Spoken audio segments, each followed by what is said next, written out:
Installing a flash power module.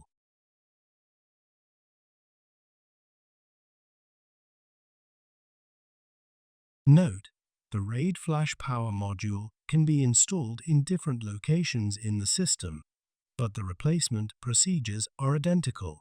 For demonstration purposes, the RAID flash power module shown in this video is installed on the air baffle. Locate the flash power module slot on the front air baffle. Gently insert the flash power module into the retaining clip. Press the flash power module down until it snaps into place. Connect the cable of the flash power module to the extension cable. Reinstall the front top cover.